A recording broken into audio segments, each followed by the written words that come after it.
Alright, habang sila ay abala sa pag-i-impeach or sa usaping impeach kasi 'pag tinanong tayo or sila, ano ba ang solusyon sa problema ng bansa natin dito sa crisis, dito sa mga gutom? Ang sagot ay impeachment. Tawa-tawa at kawawa ang taong bayan kasi sila po ay busy sa impeachment at kinwestiyon pa na, "Oh, bakit daw hindi dumalo si VP Sara sa impeachment? Nandun naman daw siya sa isang event." Oh, busy yung tao, eh. Busy yung tao sa pagbibigay ng solusyon, pagtulong sa mga tao. Kayo, busy kayo sa iisang tao lamang, sa isang Duterte dahil ito talaga planado na ninyo. So habang kayo'y busy, ito naman si VP Sara, ito lang masasabi niya sa inyo. Impeachment process against you in the Philippines. You say it's politically motivated. Explain to us what could these motives be exactly, and who do you think could be behind this? Well, it's all about the refusal or the intent of of President Marcos. It is the intent of President Marcos not to step down. He wants to perpetuate himself or his family in power. It is clear from the moves of his administration against political opponents. And in fact, one of his relatives, and this is a personal knowledge of mine, has expressed that he wants to run for president. This all started with the People's Initiative, wherein they wanted to amend the Constitution to shift into a parliamentary form of government where the Prime Minister is not voted by popular choice. When they failed in this, they started the impeachment. And clearly, evidence shows that the members of the House of Representatives, many of them who signed, did not read the articles of impeachment. And one particular member of the House of Representatives already said publicly that there was money in exchange for the signatures in the articles of impeachment. Because I am the front runner in the presidential race in 2028, the survey shows that, and I think they want to eliminate the front runner. I see. Do you think there might be a connection between the detention of your father and the impeachment process against you? I believe so, yes. They think that if they take out former President Duterte, they will weaken me because it's one brand, it's one family.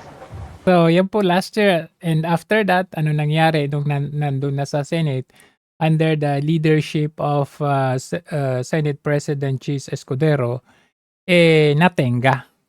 Kaya ito itinuloy nila ngayong taon na ito. Yun yung pinagka-BBC-an nila ngayon.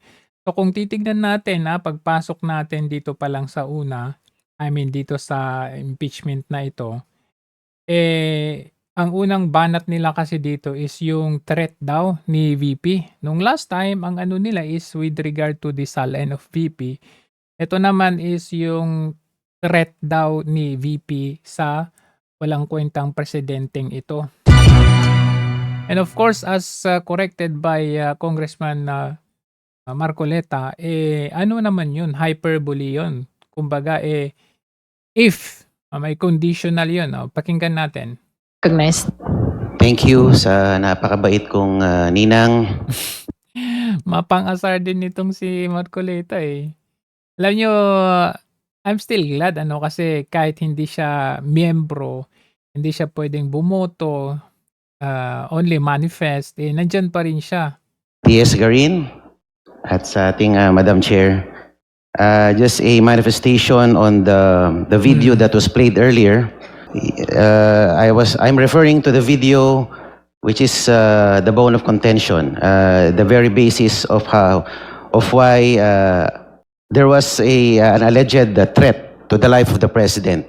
Yung pong nagsasalita si Vice President Sara Duterte dun sa isang kwarto na madilim. Madilim. Opo. And dyan din yun sa house I have a copy of a more complete video. And I can say that the video was spliced and edit it out. Meron pong mga tanong doon that led to the Vice President's response. If I may read, Madam Chair, ito po yung tinanong ng isang vlogger by the name of Princess Maui regarding Project Romanov. Hindi ho ba? Yun ang sabi ng NBI, si Matibagbag.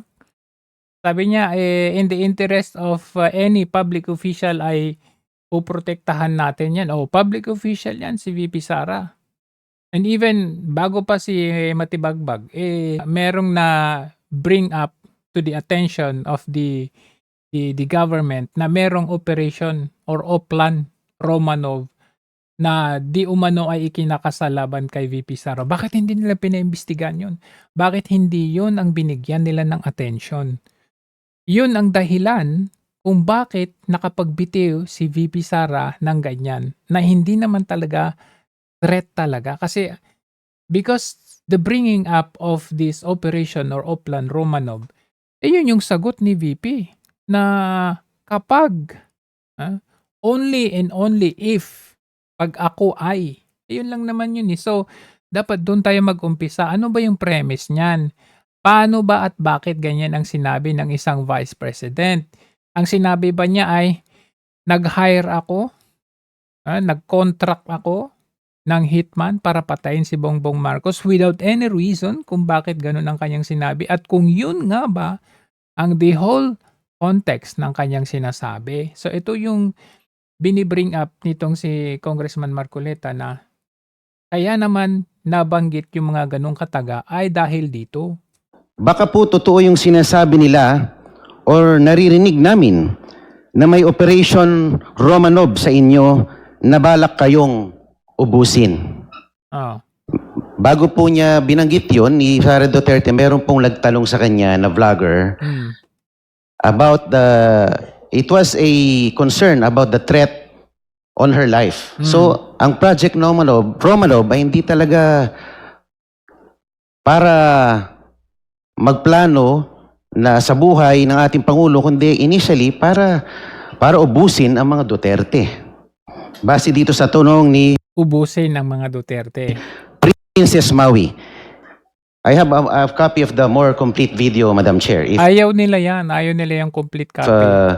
If you so desire to be furnished the copy They would not desire to kasi mabubuking sila. of the video. Or weekend yung kanilang gustong mangyari. And if I may add, Madam Chair, the statements made by Sara Duterte is mere political hyperbole rather than a true threat. Philippine courts have historically protected harsh, even offensive political rhetoric when it lacks a specific imminent call to lawless action. Impeachment cannot rest on rhetorical severity alone. Impeachment requires a disciplined inquiry into proof, intent, context, and official misuse of power. The statement was conditional on her own alleged killing, was later explained as an expression of concern for her security, and remains the subject of an unresolved criminal and investigative process. Sinabi nga po ni VP Inday Sara na siya mismo ang nagsabi that the remark was a plan without flesh and that the condition was her own death first, based on the Al Jazeera interview dated 26th of November 2024.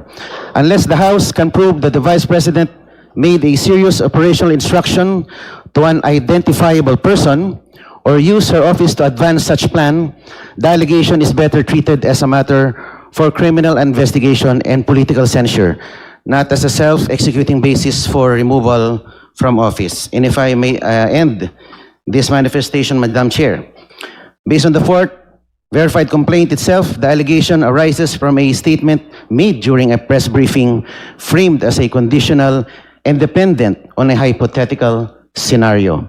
With due respect, this raises a threshold issue. At this stage, the committee is not determining criminal liability.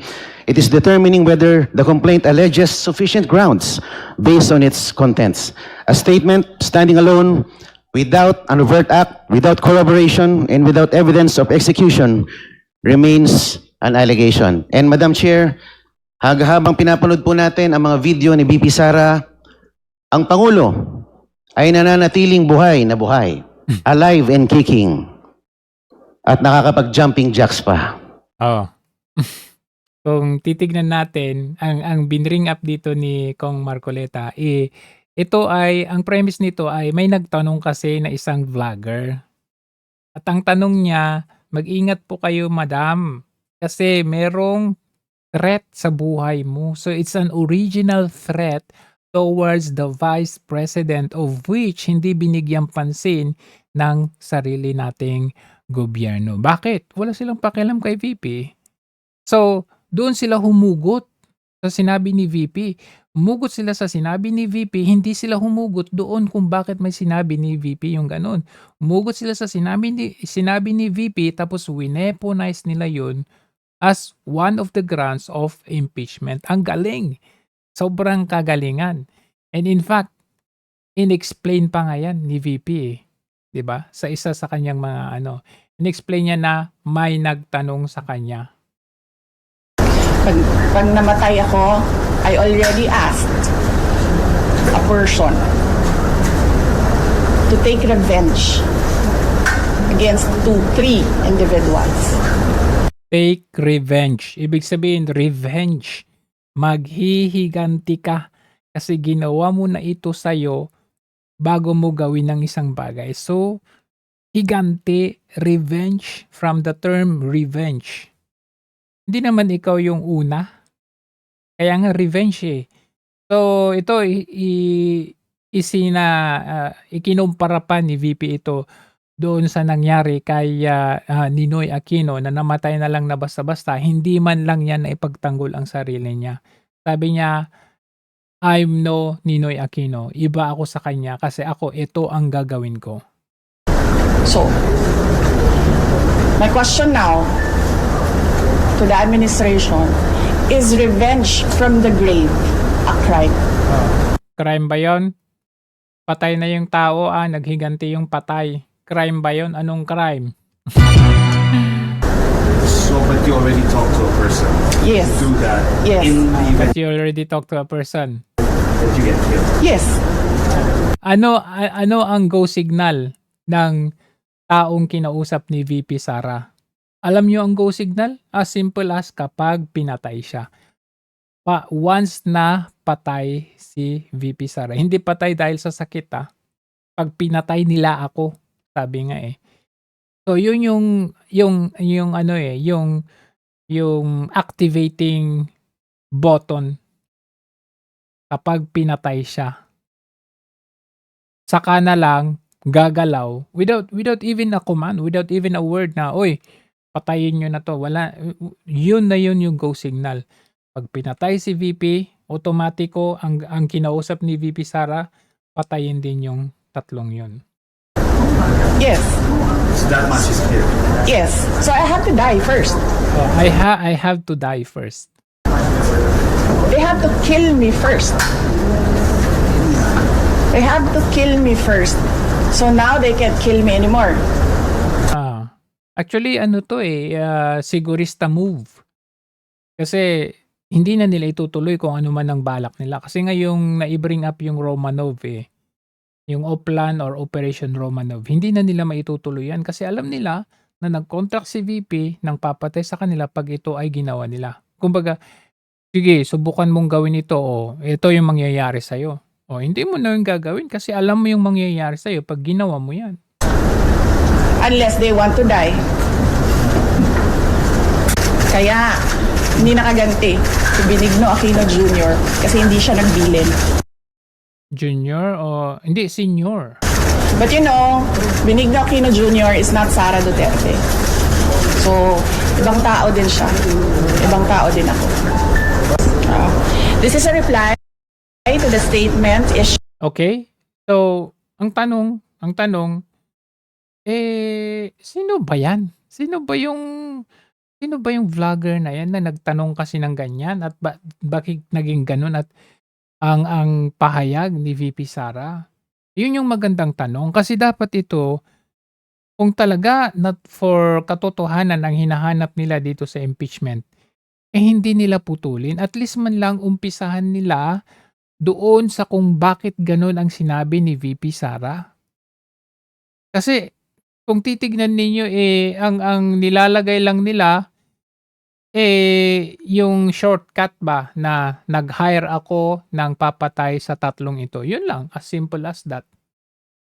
Wala nga silang pakialam doon sa conditional So balikan natin. Balikan natin yung nakaraan para maintindihan natin kung bakit gano'n. Ito po yun. Ayan. Presenting to you. Ito po yung mismong katanungan sa kanya.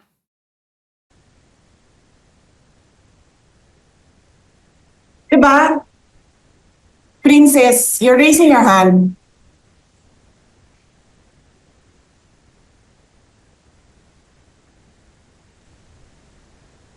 Hello? Naririnig po ba ako, Princess Maui? Yes. Oh, thank you. Good morning po, Madam Vice President. Thank you so much nga po pala sa dala niyong hopya nung hearing na pumunta kayo for PRRD. Kami yung nasa likod niyo po, yung tinawag nilang bastos kasi pumalak pa kami because of Congresswoman Cardema. Ayan. Thank you, ma'am. Nakakain kami. Ako po ay natatakot kumain ng pagkain doon baka mamaya. Ma'am, mag-iingat po kayo. Nasa teritoryo kayo ng kalaban.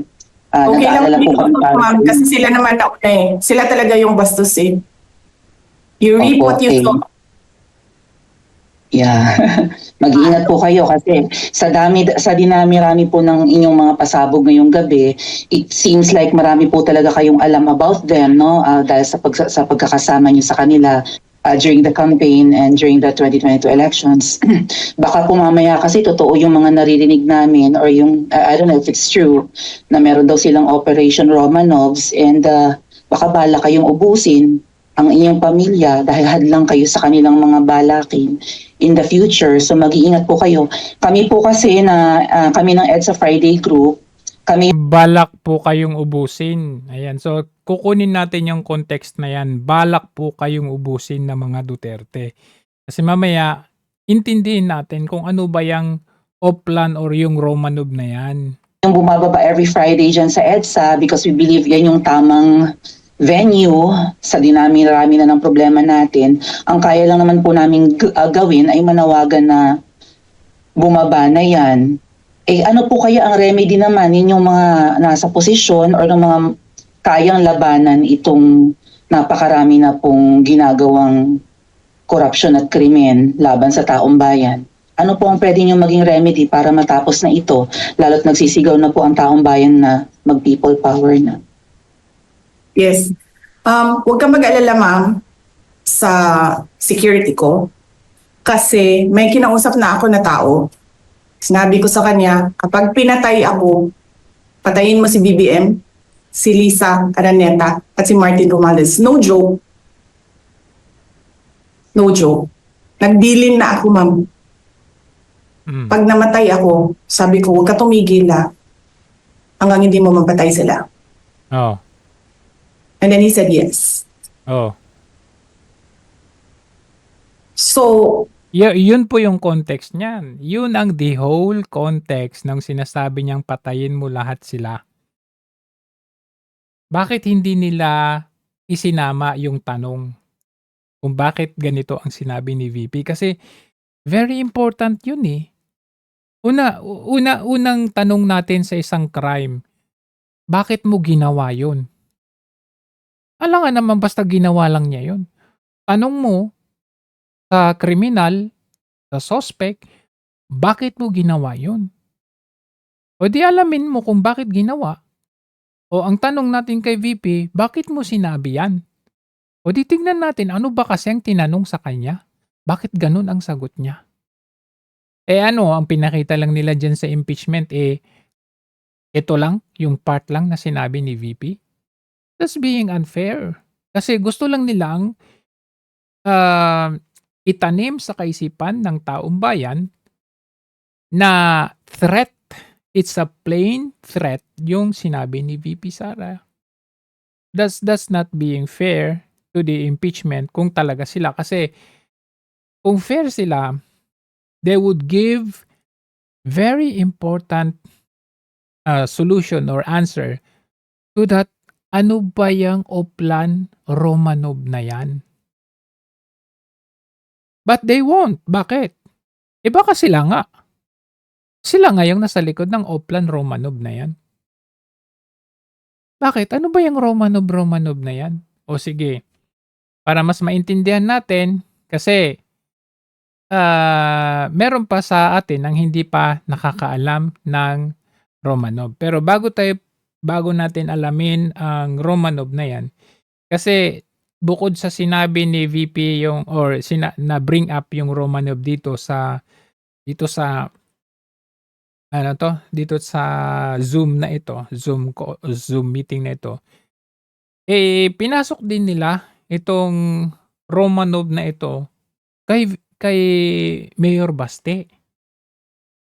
At ito namang ito ayan, si Zamora na ito, nagbigay kuno siya ng history.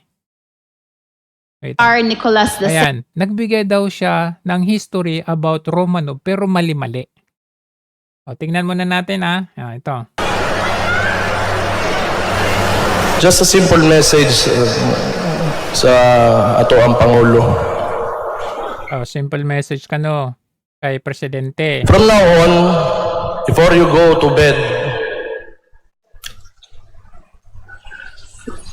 think of the Romanovs. Think of Benito Mussolini and his wife. And think of what happened to you in 1986. And maybe you'll reconsider the direction that you are taking. Ngayon, tignan ninyo ang sagot ng Zamorang bobo na to Yan, tingnan nyo. Honorable Zamora. Magbibigay daw siya ng history. Madam Chair. Wait. Ang context ni Baste, sabi niya, ang context ni Baste, bago ka pumunta sa bed, pertaining to addressing to Bangag, isipin mo yung pamilyang Romanov. Isipin mo yung Mussolini. Isipin mo yung nangyari sa inyo noong 1986. And by thinking of those, baka mabago ang kaisipan mo sa mga pinaggagawa mong kabulastugan sa taong bayan. So anong point niya doon? Ibig niyang sabihin, isipin mo kung ano ang nangyari sa mga to bago mo gawin ang mga binabalak mo. Yun. Ngayon, itong si Zamora, nakita niyo yung kabubuhan talaga nila. Ewan ko kung kabubuhan nila or gusto lang silang mag-frame ng isang plot or story para papabor sa kanila yung impeachment. Tingnan ninyo. I just wanted to make a brief manifestation regarding that video. Maybe I'll give a little crash course on history. Wow, crash course pa. The Romanovs were the ruling imperial dynasty in Russia from the 1600s to the early 1900s, Madam Chair.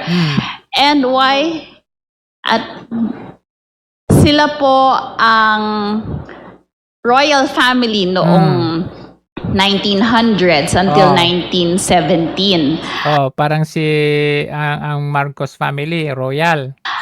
Noong 1917, nagkaroon po ng February uprising kung saan napilitan mag-abdicate o i-give up ni Tsar Nicolas II ang kanyang pwesto dahil may communist uprising. Pagkatapos po, October 1917, merong another uprising by the Bolsheviks, which was led by Vladimir Lenin, And ano pong nangyari dito? Kaya mahalaga itong Romanovs na to.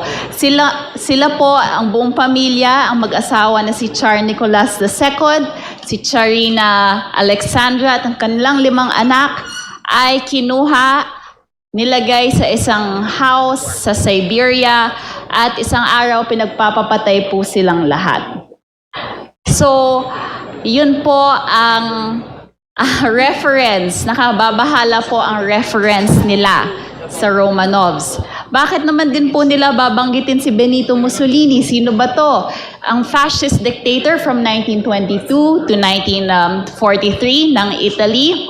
He allied himself with Hitler and the Axis powers until he was removed by King Victor Emmanuel and executed in 1945. The point is, Madam Chair, Ano yung point? nakababahala nga ang kanilang reference sa ganitong mga okasyon, sa ganitong mga tao, and their propensity to refer to executions or to idolize dictators is appalling and should not be countenanced. Thank you, Madam Chair. Ay, Madam Chair. wow. Aling parte ba doon sa sinabi ni Baste na idol niya itong mga dictators na to? Wala, di ba? Ang sabi niya is, bago ka matulog, isipin mo kung ano ang nangyari sa mga Romanovs, Mussolini na ito. Kasi anong nangyari? Ayan natopple down yung empire ng yung family ng Romanovs at yung kay Mussolini. May sinabi ba siyang idol niya, yung mga ito? Di ba parang yun yung reference nito, hindi niya naintindihan. Ibig sabihin nito, isipin mo kung ano yung nangyari sa pamilya mo, sa inyo, noong 1986. Your family have been ruling the Philippines for over 20 years. That's about 21 years. Ibig sabihin lahat po ito may hangganan. Hindi niya sinabi na idol. Wala siyang sinabing idol niya ang mga ito. Diba? I mean, magkaiba yung reference. Kumbaga dito kay Mayor Baste, iba yung reference nila dito, just to picture out na Baste, ganun ang kanyang reference na parang, ito yung ano kay Romanov at ito yung ano kay Mussolini. Para i-picture na very bad si Mayor Baste. At ganun din kay VP Sara. Yun yung kay VP Sara, hindi nila binigyang pansin yung Oplan or Operation Romanov na yun. Bagkus ang binigyan nilang pansin, yung sinabi ni VP Sara doon sa katanungan. Ngayon, alamin natin kung ano ba kasi ang nangyari sa Romanov na yan. Operation Romanov. Oplan Romanov. Yan ang pangalan ng isang misyon para patahimikin si VP Sara at ang mga Duterte. Yan ang nag-udyok para bumitiw ng maanghang na salita ang Vice Presidente laban sa Pangulo. Pero saan kinuha ang pangalang Romanov? Noong 1918, ang royal family ng Romanov ay pinagpapatay dahil lang sa maling pamamalakad sa kanilang bansa. Ang pamilya Romanov, isa sa makapangyarihang pamilya at kilala hindi lamang sa buong Russia kundi sa buong mundo dahil ito sa hawak nila ang pangatlong malaking imperyo sa Russian Empire. Si Nikolai Alexandrovich Romanov II, na kilala bilang Nicholas II, ay maagang naupo sa pagiging hari dahil sa kanyang ama na namatay ng maaga na si Alexander III. Sa mga unang yugto ni Nicholas sa pagiging hari ay napakarami na agad nitong problema dahil sa walang karanasan sa pamumuno si Nicholas. Halos barabara na lamang ang kanyang desisyon at madali pa itong mauto ng mga opisyal na nakapaligid sa Parang si Marcos yan Tama lang pala yung reference ni Baste. Isipin mo yung nangyari kay Romanov, sabi niya. Dito kasi kay VP, Oplan Romanov, which is ang reference natin dito, pinagpapatay yung pamilya Romanov. So, Oplan Romanov, pagpapatay naman ang pamilya Duterte. Pero dito sa reference nila kay Baste, tama yung sinabi ni Baste. Na isipin mo kung ano ang nangyari sa Romanov, sa Mussolini, asa ka sa pamilya mo. Anong ginawa dito? Madali palang mauto itong si Nicolas III. Kasi mahina, weak, parang si Marcos Jr.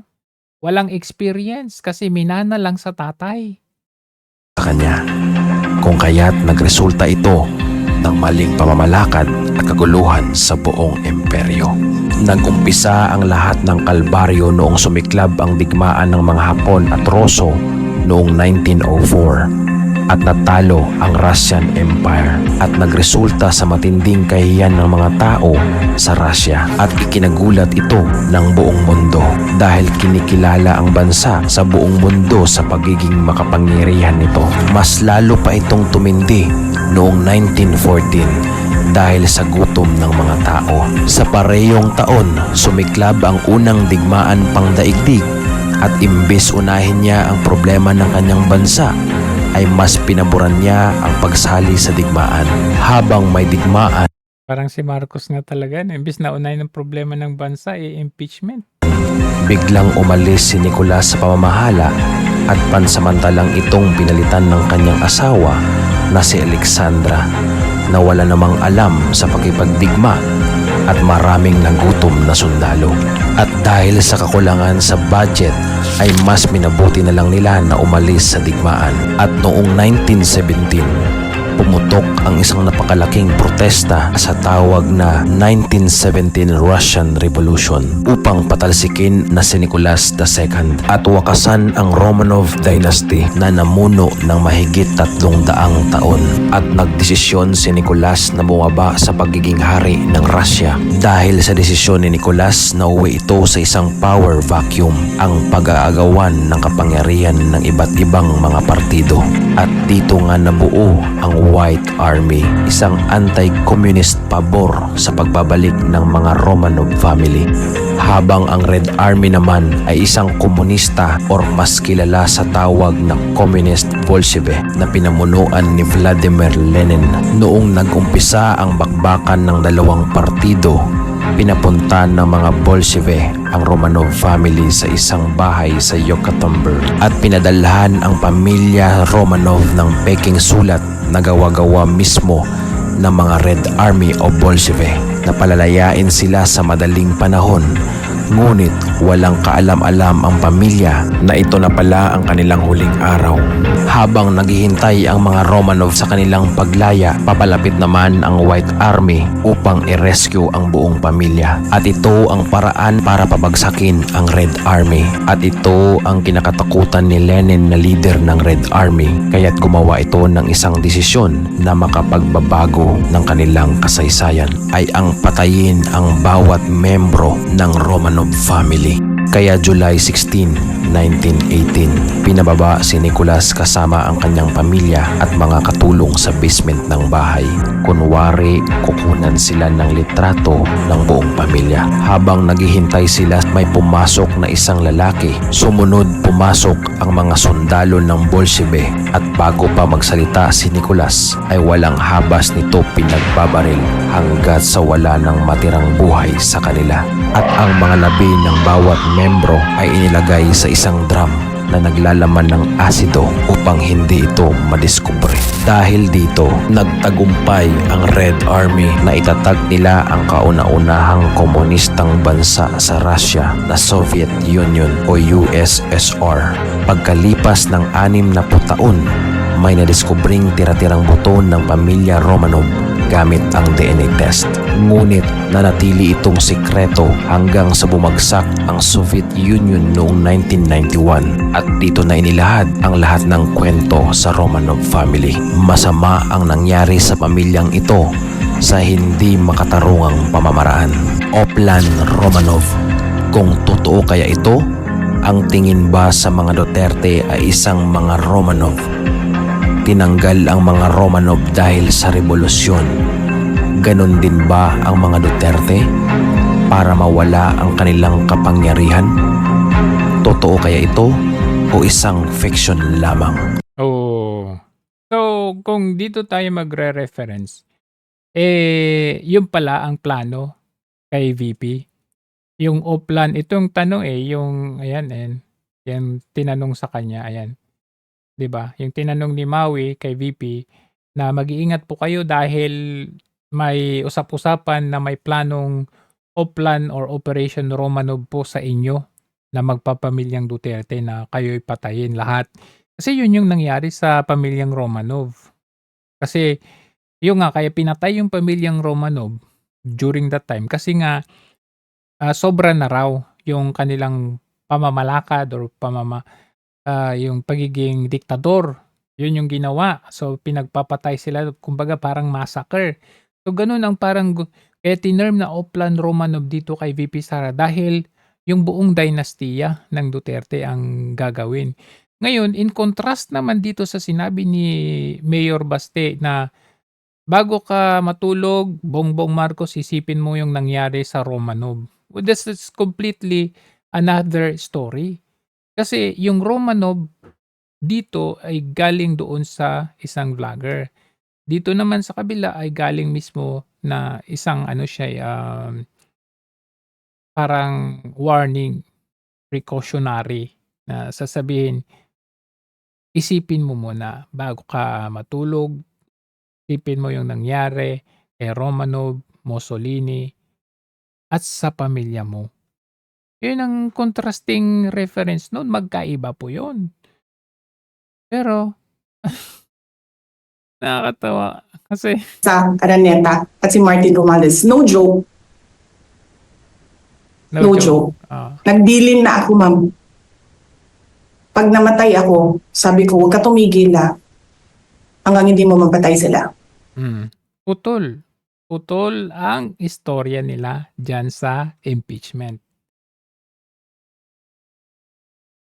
So sa huli, sila po ay nag-celebrate. Madam Chair, The Honorable Percy Sendanya. Madam Chair, I move to suspend. There is a motion to suspend. The same has been seconded. Is there any objection? Hearing none, the hearing is suspended until May 4, 2026. Palakpakan ang mga maleta! Palakpakan ang mga maleta boys, maleta girls. Oh, ang saya-saya nila. Oh, ang saya-saya nila. Ang saya-saya nila. Oh, wow. Tagumpay ang pera. Pera ng taong bayan.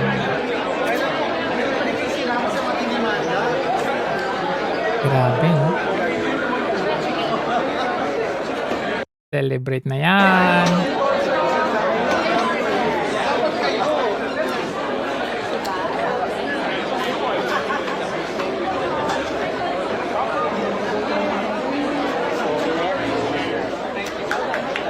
Grabe, no? Saya-saya nila, oh. Samantala yung taong bayan nagugutom. Magkano kaya ang budget nila ng bawat isa dito, no?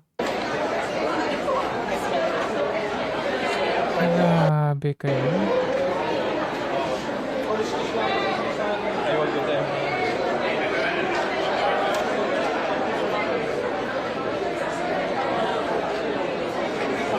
Tagumpay! Anyway, ayan. Anyway, sa kabilang istorya naman tayo. Dito naman kay Gutesa, ito matindi ang revelation dito ni isang taon matagal na parang hawak ni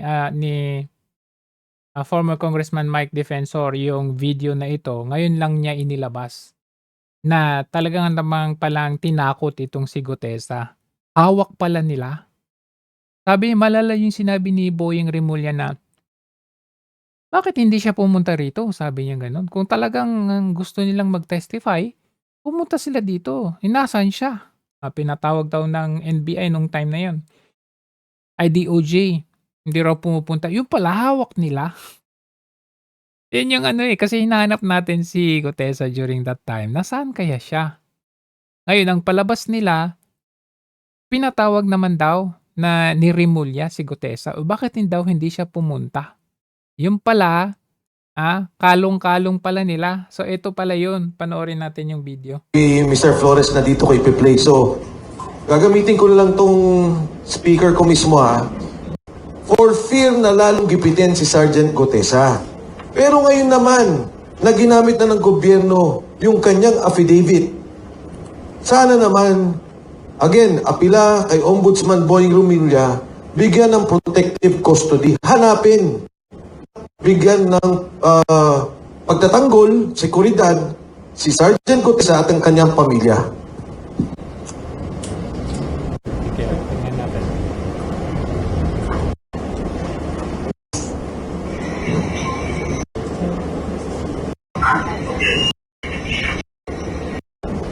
Doon, lumilipat ba? Hello? Wala, ito ka na? Matulog ka na? Ano yan? Ano dyan sa kwarto? Ha? Nakasama mo. Naginig siya, naginig. Tumawag si Kuya. Pinukumusta ka? Ulitin mo daw yung sinabi mo kanina na binibidyohan ka ba may record. May record ka, record namin.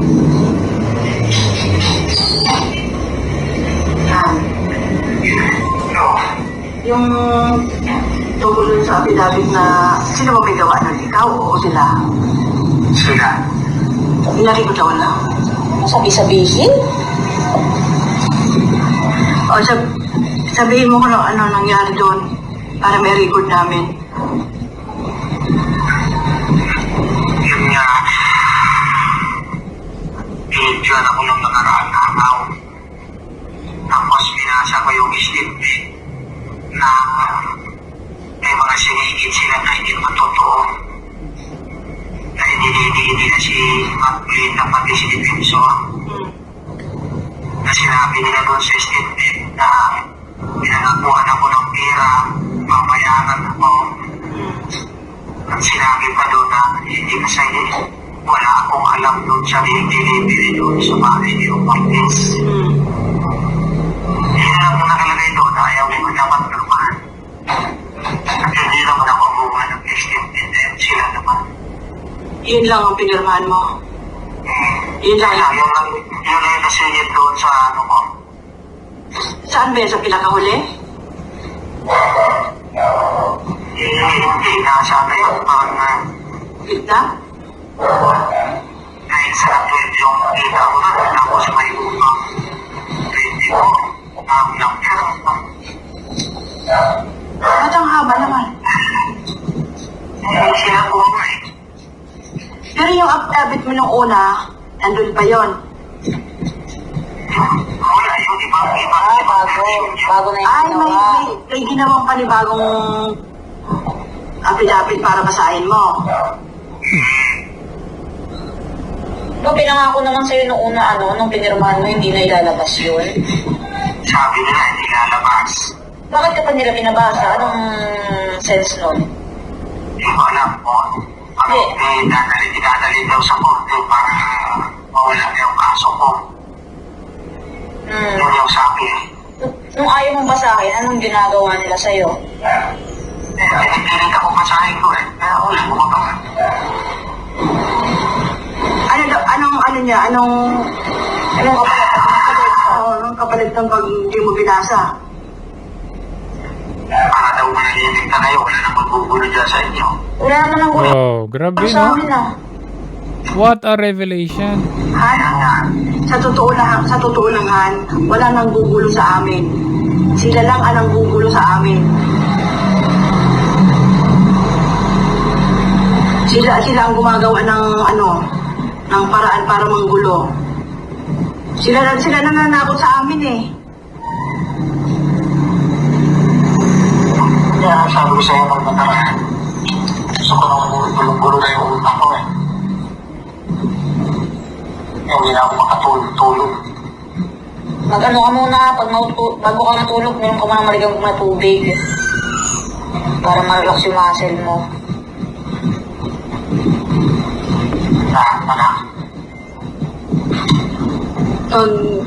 sinabihan ka na palabasin ka dyan, mag-text ka sa akin ha.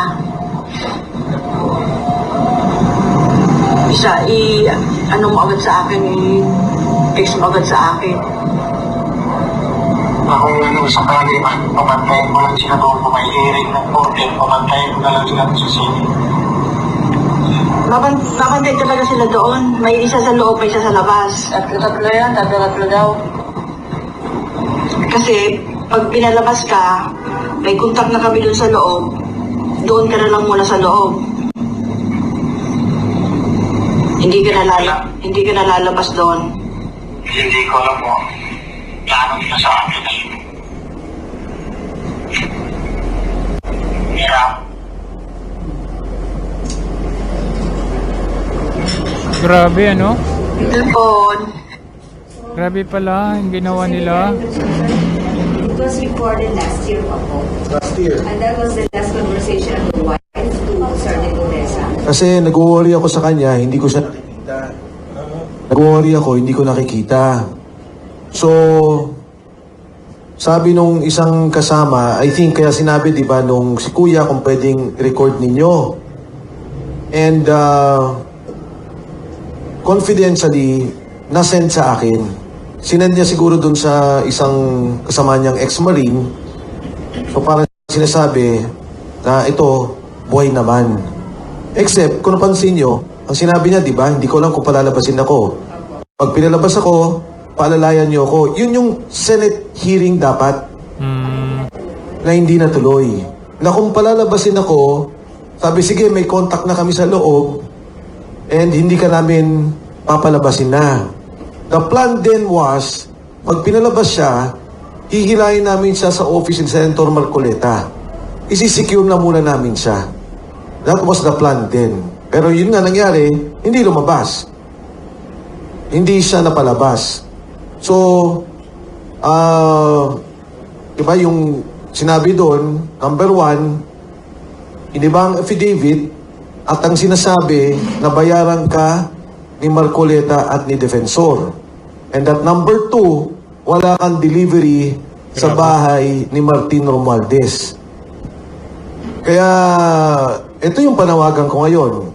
For the longest time na nahimik. Tapos ngayon, kasama sa affidavit na, kasama si Gutesa doon sa affidavit na kinakaso nila laban kay Martin Romualdez.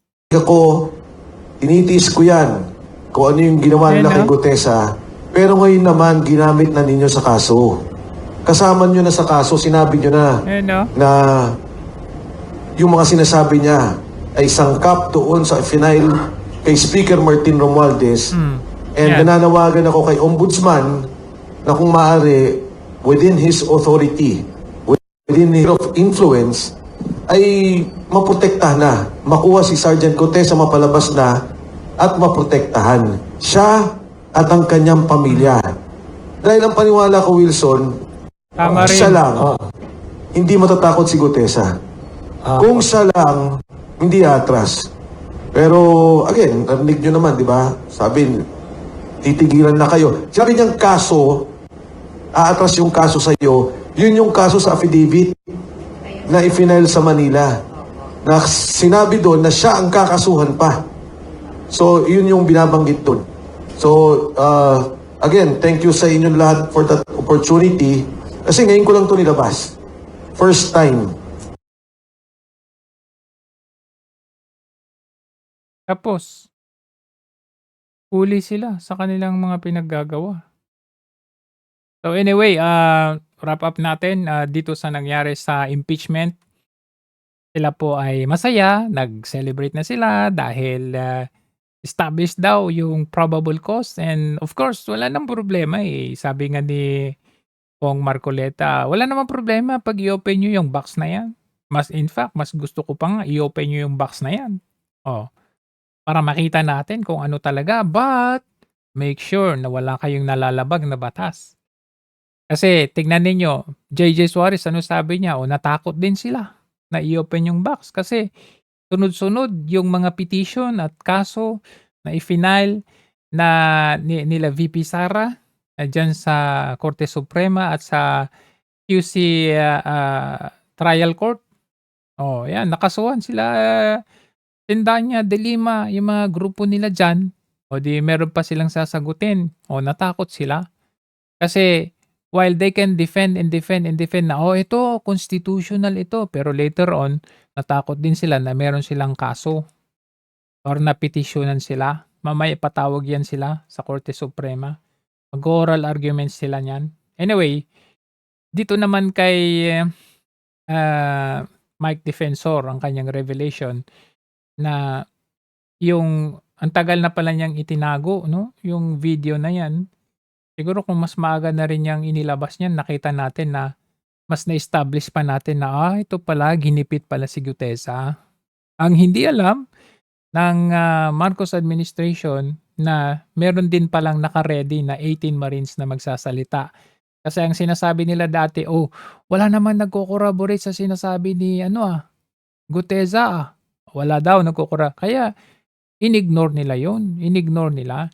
Biglang lumabas yung 18 Marines. Corroborative yun. Anong ginawa nila? Kasi hindi nila hawak yung 18 Marines. Nahawakan nila si Gutesa. Anong pinagsasabi niya? Dinidiscredit. Sinisiraan yung reputation nung mga 18 Marines. Dedicated soldiers yan. Nagsilbi sa bayan. Walang kaso yan. And then they glorify yung may kasong kidnapping criminal na ito yung totoo. Ito nag-iisa kahit walang corroborative kahit pa na-imbento na siya ay nagtrabaho sa mga Duterte, hindi kami kapanipaniwala. Mas kapanipaniwala sila ito si Madriaga kaysa dito sa 18 Marines. Ngayon, the irony there is yung sinasabi nila na walang corroborative evidence si Gutesa, ironically, yun ang ginagamit nila laban kay Martin Romualdez. Yung sinasabi ni Gutesa, inumit nila dito Yan tinatanggal nila dito yung patungo doon kay presidente. So ang inano lang nila dito is si Martin Romualdez. So parang cherry picking ang ginawa nila dito. Ito yung sinabi mismo ni Gutesa. Ayun on one occasion Gutesa delivered a total 46 suitcases. Pero last year, pina-execute nila ng affidavit itong si Gutesa na hindi totoo na nag-deliver siya. Pero ngayon, ayan ang ginagamit nila. Speaker, ayan. Pero, katakataka dito na tinanggal nila yung, wala dito yung sinabi ni Gutesa na John Paul at saka Mark Texay. Wala dito Wala dito sa affidavit na to. Iba yung nakalagay dito. Kasi baka malamang sa malamang yung John Paul na yun at saka Mark Texay magtuturo will lead to the president himself. So yun lamang ho. At maraming salamat. See you again next time.